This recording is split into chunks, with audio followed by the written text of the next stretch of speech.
예, 하겠습니다. 이제 제2장입니다. 건물의 건축 절차 나왔네요. 건물의 건축 절차 요거 하겠습니다. 이것도 이제 중요한 쟁점이 참 많은 포인트죠. 시험에 자주 나오는 그런 사항이 좀 많습니다. 자, 보겠습니다. 자, 건물의 건축 절차는 반드시 나온다 보시고 건축에 관한 일반적인 사항들과 허가의 특례 등이 또 참 시험에 잘 뜨는 사항입니다. 그래서 요거 보겠습니다. 자, 건물의 건축 절차가 지금 나옵니다. 건축할 때 마음대로 못합니다. 이 절차에 준해서 해야 됩니다. 그래서 건물의 건축할 때는요, 건물의 건축주가 건축을 위해서 건축 설계 등을 해가지고 건축 허가 신청한다 합니다. 허가를 받으면 공사 사업에 착수합니다. 그래서 이제 완성이 되어지면 이 사용 승인 받는다. 보통 건물을 사용 승인 받는다 이렇게 표현합니다. 승인 받으면 해당 건물을 이제 이용할 수 있다 이렇게 흘러갑니다. 자, 건축허가의 성격은 무엇이냐면요. 보시면 허가를 해준다 해서요. 요건을 갖추면 허가를 해준다. 기속행위입니다. 예, 반면 요 요건을 못 갖추면 허가를 안 해줍니다. 안 해주니까 어떤 곳에 건축하기 전에 먼저 내가 땅을 사기 전에 먼저 건축이 가능할지를 미리 알아본다 해서 사전 결정이라는 것을 받아볼 수 있다. 첫 번째 등장을 합니다. 그런데 모든 건물은 안 됩니다. 규모가 좀 커야 됩니다. 그래서 허가 대상 건축물일 때만 이것이 가능하다 이렇게 말합니다. 그래서 신고란 말로 하면 안 됩니다. 안 돼요. 허가 대상만 사전 결정 가능하다라고 합니다. 요 결정을 신청하면요. 신청하면 이제 그 여부를 딱 심사해서 결정을 딱 합니다. 딱 정했으면 결정 7일 안에 이 사실을 보시면 통지를 해줍니다. 그죠? 그 다음에 신청할 때 보시면 신청할 때 해당 그 건축물의 건축인의 심의이면 심의 대상이면 심의도 해주세요. 또요 교통영향평가서 검토 이것도 동시에 신청할 수 있다 해서 교통영향평가서 검토를 동시에 신청도 할 수 있다라는 것도 있습니다. 그래서 이것도 기억하시고요. 요 통지를 딱 해주면 이제 통지받은 날부터 2년 안에 뭘 하느냐 하면요. 착수가 아닙니다. 아니고 이제 땅을 매입해서 설계해서 건축의 허가 신청의 업무가 주어진다. 그래서 신청을 안 하게 되면 했던 요 모든 효과가 실효된다. 이렇게 또 나옵니다. 그래서 결정을 딱 해주면 2년 안에 건축의 허가 신청이다. 허가 신청이지 착수하면 안 됩니다. 또 결정했을 때 효과입니다. 그래서 보시면 계산농화가 간주가 딱 되어집니다. 해당 보시면 그 위치에서 건축할 수 있다는 그 건물의 종류 결정입니다. 그래서 개발상의 허가 이것을 한 걸로 간주가 딱 되어집니다. 되어지고요. 산이 있다. 산이 산다. 산지 전용. 또 농지 위에다 하면 농지 전용입니다. 또 하천이다 하면 하천 위에서 하천 점용 허가 받은 것으로 또 간주가 딱 되어진다. 여러 가지 효과가 딱 나옵니다. 그래서 계산농화라고 부릅니다. 그래서 허가 대상 건축물에 대한해서 신청할 수 있고 신청할 때 보시면 건축위원회 심의와 교통영향평가 검토 동시에 신청할 수 있다. 또 결정해서 통지해주면 이전에 건축이 허가 신청해야 된다. 안 하면 허가 상실된다. 효과가 무엇이냐 보면 계산화 효과가 주어진다. 요 사실도 같이 보시길 바랍니다. 자, 보시고 이제 다시 오른쪽 가십니다. 건축의 허가는 누가 하느냐가 또 나옵니다. 건축허가 보시면 건축은요 제일 말단 행정청에서 시군구청장이 허가한다. 이것이 원칙입니다. 원칙이에요. 물론 이 속에 시군과 따로 없는 특별자치시, 특별자치도도 여기에 물론 포함됩니다. 항상 포함되니까 그냥 무시합니다. 근데 구청을 두고 있는 바로 이 서울특별시와 그 다음에 인천광역시가 직접 허가하는 대상 건물도 있더랍니다. 그래서 특광시에서 직접 하는 경우도 있습니다. 어떤 경우냐 하니까요.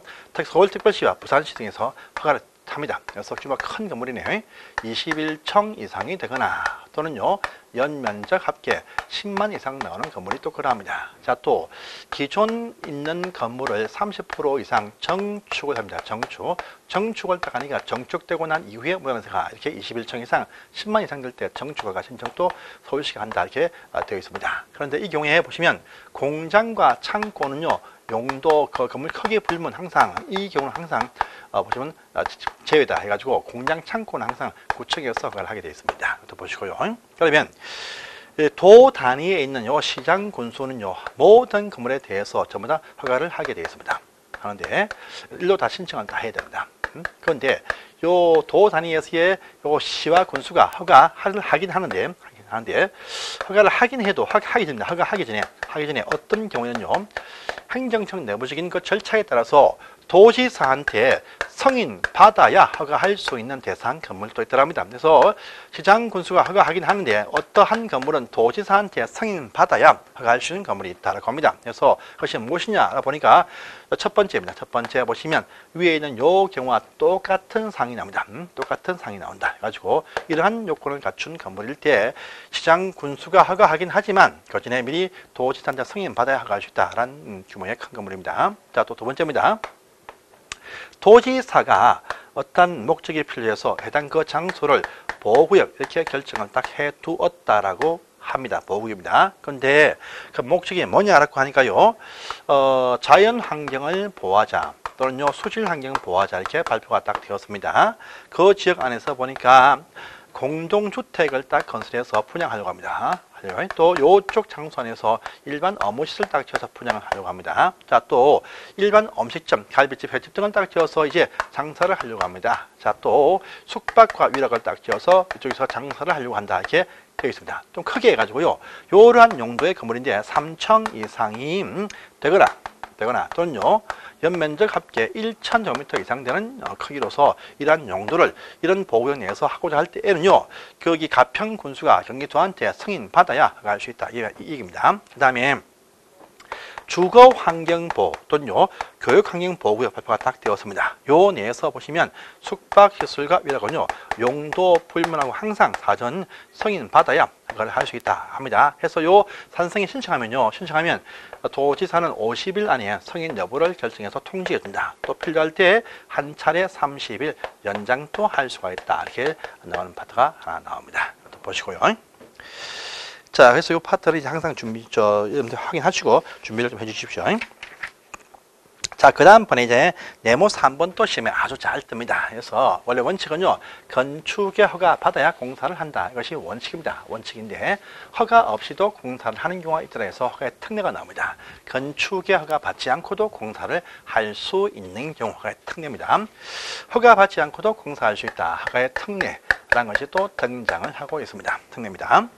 그래서 보시면 크게 두 개 나옵니다. 먼저 공용 건물 특례랍니다. 공용 행정청입니다. 그래서 국가라든지 지방에서 필요한 건물을 지을 때입니다. 그래서 행정청이 행정 목적의 어떤 관사 등을 지을 때입니다. 이때 보시면요, 행정청과는요 협의한다. 협의해서 착수한다. 랍니다. 착수하고 행정청과는 마지막 검사도 안 받습니다. 행정청과는요 협의해서 착수할 것이고 통보입니다. 통보만 하면 해당 건물을 목적에 맞게 이용할 수가 있다. 이렇게 합니다. 그래서 행정청에서 행정 목적의 건축을 하고자 할 때에는요 국가지방에서 협의해서 착수한다. 협의했으면 착수할 수 있고 통보하면 해당 건물을 이용할 수 있다. 해서 사용 승인 절차도 밟지 않는다. 이렇게 말합니다. 자, 또요, 규모 아주 작은 건물을 건축할 때는요, 허가 필요 없고, 건축신고입니다. 건축신고서만 제출하면 일단 먼저 공사를 할 수 있게 해준다 해서 신고재산 건축이 참 중요한 사항입니다. 그래서 이것도 많죠. 두 번째 한번 또 따봅니다. 바연이, 관대표는 공업소다에 해당되어지면 신고하면 된다고 합니다. 그래서 보니까요, 바닥 면적 합계 85제곱미터 이하의 건물의 정축과 개축과 재축 신고사항이다 합니다. 그 다음에 연면적 합계 100제곱미터 이하의 모든 건물에 건축하면 신축, 정축, 개축, 재축이 다 포함됩니다. 자, 또 건물 높이입니다. 높이가 3m까지 올라간다 할 때 정축할 때 신고하면 된다랍니다. 자, 또 도시지역 말고 시골 농촌, 관농자, 시골 농촌 지역 안에서요. 보니까 개발할 계획이 있는 지구 단위 계획구역도 아니고 위험한 지역인 방제지구 등도 아닙니다. 보통의 농촌 마을에서는요. 연면적 200제곱미터가 되지 아니하면서 건물 청소가 3층이 되지 아니한 이러한 건물의 신축 등은 다 신고하면 된다. 자, 또 이러한 크기의 각종 어떤 건물에 대수선할 때 전부 다 신고하면 된다 하고요. 표준 설계 도서로서 짓는 건물들 다 신고하면 된다. 설계 도서로 짓는 건물들 다 신고하면 된다 합니다. 또 공장을 짓는데 공장이 아주 많은 지역 해가지고요, 공업지역 등입니다. 이런 지역 안에서 좀 작네 공장이. 그래서 공장 크기가 연면적 500제곱미터 이하이면서 공장이 2층 이하인 공장은 신고하시면 됩니다 합니다. 또 수도권도 아니고 도시지역도 아니죠. 시골 농촌 없다니 면 단위에서는요 농업용 축사를 지을 때에 보시면 400가지입니다. 그 다음에 농업용 창고 등을 딱 지을 때 창고에 200가지 이하는 신고하면 된다 이렇게 되어 있습니다. 자, 또 수선하여서 대수선, 정설, 해체, 수선 변경해서 수선하는 대수는 건물 크게 불면 전부 다 신고사항이다 이렇게 나옵니다. 그래서 바연이 관대표는 공업수사에 걸리면 신고하면 됩니다. 신고를 한 경우에도요 착수 1년 내에 해야 된다. 또 필요할 때 1년 연장도 할 수 있다 합니다. 그런데 착수 안 하면 했던 모든 효력, 실효 상실된다 이렇게 또 되어지는 부분도 있습니다. 그래서 신고 대상 고충이 반드시 유의하세요. 시험에 잘 뜹니다. 그래서 바연이 관대표는 공업수사 이렇게 잘 정의되어 있습니다. 그래서 보시고요. 자, 이제 기타 특례가 나왔죠. 특례도 시험에 아주 잘 뜨는 상이죠. 4번에 있습니다. 건축 절차의 특례 아주 잘 뜹니다. 절차의 특례 볼게요. 자, 건축 절차의 특례가 이제 또 등장을 합니다. 해서 보시면 거부 나왔죠. 거부입니다. 우리가 허가대사 건축허가는요 기속행위다. 그래서 요건을 갖추면 허가를 다 해야 됩니다. 근데요, 요건을 갖춘다 할지라도 이것을 거부할 수 있는 대상 건물이 또 있습니다. 그래서 보면 첫 번째는요, 일단은 숙박시설과 위락시설을 지을 때입니다. 그 주변에 어떤 주거나 또요 교육환경보호가 필요하다 판단 딱 되어지면 건축원의 심의를 거쳐서 이건 거부할 수가 있다 합니다. 그래서 숙박 위락을 지을 때 주거나 교육환경보호가 필요할 때 거부될 수가 있다 합니다. 자, 그 다음에 또 재해제입니다. 재해제 방재주거나 자연재해 위험개선지구 안에서 건물 지하층을 설치를 할 수가 있는데 지하층의 쓰임새가 뭐냐라고 하니까요 주거 용도라든지 또는 거실 용도이면 또 거부될 수가 있다가 또 등장합니다. 그래서 요건 거부할 수 있습니다. 자, 그러면 또 있습니다. 건축허가 받으면요 공사 사업의 착수 기한 시간 줍니다. 2년 시간 딱 줍니다. 저거요 공장은 3년 시간을 딱 줍니다. 3년 딱 줘요. 그래서 요 기간 주는데 요 기간 전 착수를 못 하고 있다라고 하면요 했던 허가를 취소하여야 한다 이렇게 또 나옵니다. 또 착수는 했으나 그 이후에 공사 완공이 불가능하다 판단되어도 취소를 하여야 한다 이렇게 또 나오는 파트와 같이 보시기를 바랍니다.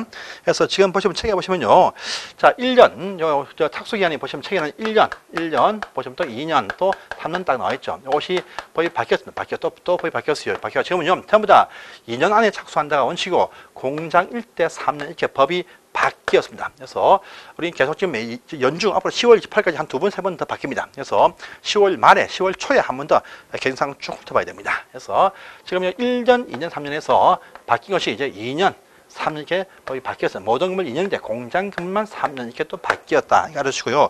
이 해당 파트에 대해서는요, 법이 바뀌었다. 이렇게 알아주시기 바랍니다.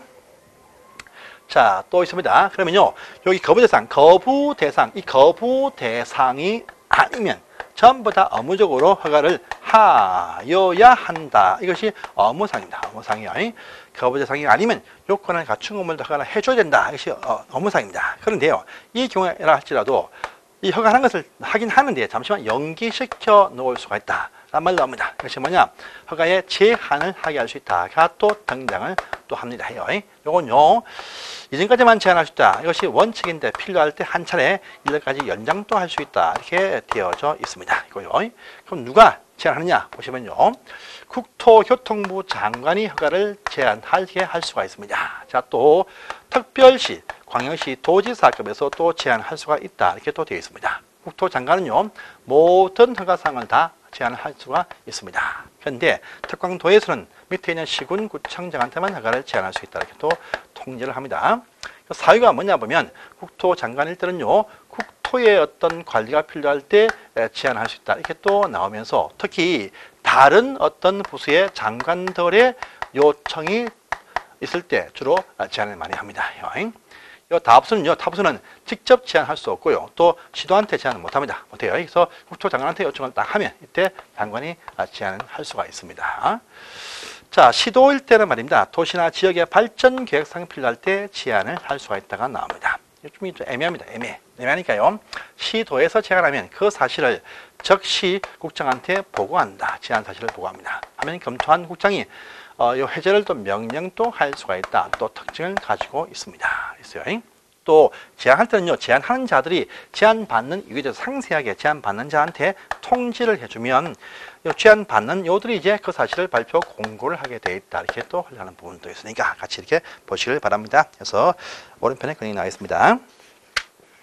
자, 신고된 변경은 통과하시고 필요 없습니다. 넘어가시고 다음 페이지 가보시면 6번입니다. 사용 승인 나왔네요. 공사 끝이 났습니다. 그럼 사용 승인 검사를 받게 되어 있겠죠. 자, 이 경우에 보시면 검사 신청을 이렇게 합니다. 검사 신청은요, 이 건축주가 공사가 완료가 딱 되어지면 감리 완료 보고서를 첨부해서 또 공사 완료 도서를 첨부해서 완료입니다. 완료 도서 첨부해서 이제 허가권자한테 이 사용 승인 검사 신청하게 되어 있습니다. 신청이 딱 들어오면요, 보통 건물은 7일 안에 검사를 실시해서 이제 사용 승인서 이것을 교부를 해준다 랍니다. 승인서 교부.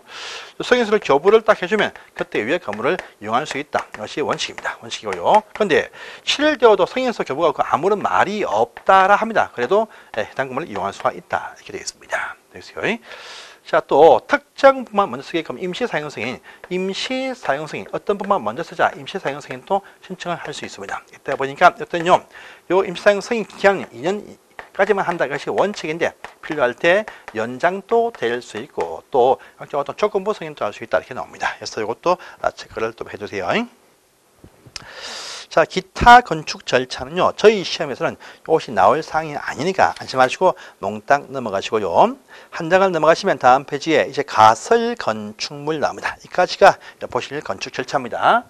자, 가설 건축물 보내 가설 건축물 임시가짜입니다. 해서 가짜가 아니고요, 임시로 이용한다 해서 가설 건물 나옵니다. 가설 건축물 임시로 이용하자 해서 가설 건축물을 지어서 일시간 어떤 목적에 이 건물을 이용할 수가 있습니다. 자, 가설 건물 나오면 첫 번째입니다. 허가받는 허가 대상 가설 건물이 들어갑니다. 이것이 아니면 전부 다 두 번째입니다. 신고하는 신고 대상 가설 건물이 있습니다. 허가는 이제 특정한 장소에서만 이것이 나올 수 있다 해서 우리가 이미 배운 적이 있습니다. 도시군 계획시설, 요 도시군 계획시설 부지로 결정이 딱 되어지면 그 부지 내에서 건물의 건축 등을 할 수 없다. 이거 제한합니다. 그런데 요 시설 공사하기로 결정이 딱 되었는데 2년 되어도 단계별 집행계획 수립이 안 되거나 1단계 포함이 안 되어진 부지에서는요, 허가받아서 가설 건물과 공약물 설치와 있는 건물의 개축과 재축할 수 있다라는 말이 여기서 나옵니다. 그래서 가설 건물은요, 중에서 허가받는 가설 요것은 도시군 계획시설 부지에서 요 시설 사업이 지연될 때 한해서 허가받아서 가설로 이용할 수가 있습니다. 있어요. 그런데 요 시설 공사하면 다 철거를 해야 됩니다. 그래서 일단은요, 영구적으로 쓸 수 없고 한번 쓰게 해줄 때 최대 3년까지 범위에서만 쓰게 해준다. 이렇게 기한 제한 받습니다. 그리고 나중에 철거할 거니까 잘 지으면 안 돼. 대충 져야 돼. 대충. 그래서 보시면 요 가설 건물은요, 4층 이상이 되어서는 안 된다. 4층 이상이면 안 됩니다.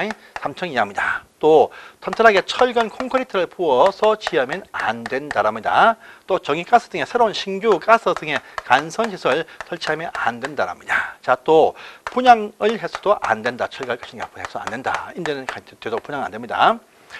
그 다음에 신고하는 가설 건물은 다 이거 아니면 다 신고, 요 장소만 포함하면 다 신고인데 이것도 참 많습니다. 많지만 요거 이용해 3년까지만 가능하다. 이렇게만 딱 체크를 딱 해주세요. 요 둘 다 신고관은요, 시군구한테 하는데 시군구청장이 요 신고를 받으면 가설 건축물 대장을 작성해서 이제 위치 보관 관리를 딱 합니다. 그래서 매월 확인합니다. 해가지고 요거 딱 끝나가죠. 요게 딱 끝나가면 요 기간 만료되기 30일 전까지 해가지고요, 연장 안내 등에 대해서 통지를 다 해줍니다. 통지. 이때 통지한 것이 철거하라 하면 철거해야 됩니다. 그래서 통지한 내용이 보시면 연장 안내 통지가 딱 들어옵니다. 연장할 수 있다. 이 통지를 딱 받으면 허가받은 허가대상 가설 건물은요, 요 기간 만료일 14일 전까지 연장 허가 신청한다 랍니다. 신고 대상 가설 건물은요, 7일 전까지 연장 신고하면 된다 합니다. 그리고 공장에서는 가설 건물은요, 해당 그 건축주가 철거하겠다라고 하는 그 표현이 있지 않는 이상 자동 연장되어진다. 이렇게 흘러갑니다. 그래서 이것이 가설 건축물이었습니다. 그래서 이 사항도 확인 꼭 하십니다. 자, 오른편부터 이제 건물의 유지와 관리가 나왔죠. 유지와 관리. 그래서 이까지도 보겠습니다. 이까지 보고 나서 이제 다음 시간에 이제 기타 건축 제안들 보겠습니다. 그래서 이거 딱 보시면요. 자, 이제 건물을 사용할 때도 잘 사용한다. 잘 이용해야 돼요. 잘 사용해야 됩니다. 그래서 건물을 이용할 때 이유에 관한 또 사항이 나옵니다. 건물을 이용할 때 이거 유의사항이 또 어떤 것이 있느냐 보십니다. 이용할 때 잘 건물을 유지하고 잘 관리해야 될 업무가 발생을 합니다. 자, 누가 하느냐 보시면요. 이제 등기를 했어요. 등기했으면 거기 단독 소유이면 소유자가 이제 유지관리 업무자입니다. 업무자이고요. 집합 건물이면 관리자가 관리 업무자이다. 합니다. 그래서 이제 유지관리 업무는 소유자와 관리자가 한다. 해서 건축주가 나오면 안 됩니다. 잘 하겠지만요. 잘 하겠지만 어떤 건물들은요. 정기 점검 받는 대상 건물과 점검 시기도 아셔야 됩니다. 그래서 쫙 보시면요. 자, 정기 점검 받는 대상 건물이 4가지가 등장을 합니다. 그거 다 확인해야 됩니다. 첫 번째 보니까 다중이용 건축물들 전부 다 점검 대상에 포함이 되어진다. 이렇게 말합니다. 말고요. 다음에 준다중 이용 건축물일 때는요. 이 건물 자체가 특수 구조를 갖추고 있는 형태이면 또 정기점검 받는 대상이 된다. 이렇게 나옵니다. 자, 또 다중이용 건물은 아니어도 다중이용업소, 다중이용업으로 서고 있는 용도의 건축물들 다 점검 대상에 포함이 된다. 이렇게 또 되어져 있습니다. 있고요. 집합 건물인데 그 연면적이 3,000제곱미터 이상이 되어지면 또 여기에 포함이 되어진다. 그런데 이 같은 경우에 업무 관리 대상 공동주택은 여기에 또 포함이 안 된다. 하는 부분도 있습니다. 하고요. 요 점검받는 시기도 중요합니다. 시기 보시면 요 해당 건물들 사용 승인을 받는 날부터 받는다. 아닙니다. 사용 승인 1부터 10년까지는 받지 않습니다. 사용 승인 1부터 10년이 지난 이 날로부터 2년마다 한 번씩 점검을 실시한다. 이렇게 흘러갑니다. 그래서 이런 건물들 사용 승인 1로부터 10년 지나고 온 그 날부터 이제 2년마다 한 번씩 점검을 실시합니다. 그래서 이 점검 대상임을 2년 되기 전 3개월 전까지 해당 시군구청장이 다 통지를 해줍니다. 해당 시군구가 통지를 다 해줍니다. 통지를 받으면 전문가한테 의뢰해서 실제 점검을 실시하게 되어져 있습니다. 실시합니다. 실시한 그 결과에 대해서는요, 이제 관한 시군구한테 30일 안에 이것을 보고하게 되어져 있습니다. 그러면 관할 시군구가 검토해서 우수하다 확인 딱 되어지면 다음번 한 번만 점검을 면제할 수 있다. 이렇게 흘러갑니다. 그래서 이것도 파악을 하십시오. 보시고요. 자, 그 다음에 건축지도원 딱 나면 시군구청장이 정할 수 있다라는 것인데, 한 업무가 뭐냐? 단속 지도 확인 업무, 특히 건축 신고하고 착수한 건물의 시공지도, 감리도 해준다 해서 건축 신고 딱 나와야 됩니다. 자, 다음 장까지 먼저 제일 저번에 나왔던 상이죠. 이 이용하고 난 다음에 건물을 철거합니다. 철거하고자 할 때는요, 철거 예정일 3일 전까지입니다. 자, 또요, 멸실되었다. 마음이 아프겠지만 멸실되고 난 이후에 30일 안에 철거 멸실 신고는 해라. 이렇게 되어져 있습니다. 이것도 같이 체크를 딱 해주세요. 자, 여기까지가 건축 절차에 관한 사항들이었습니다. 다음 시간부터는 건축 기세안, 건축 규칙을 보겠습니다. 감사합니다.